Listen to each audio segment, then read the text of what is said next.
Okay, today is November 13, 2017. I start cleaning my washer because it's leaking water. You guys see right there? I was fixing it, but still not working.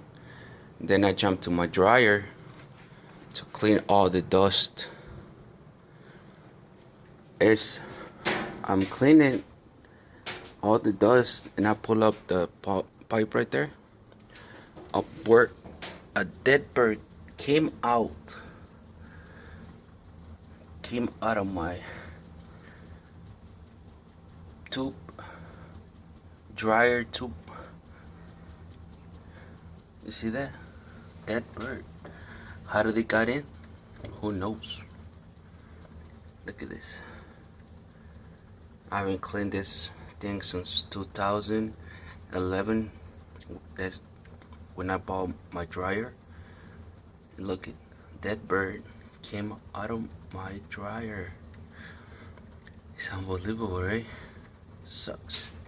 Poor birdie. Rest in peace, buddy.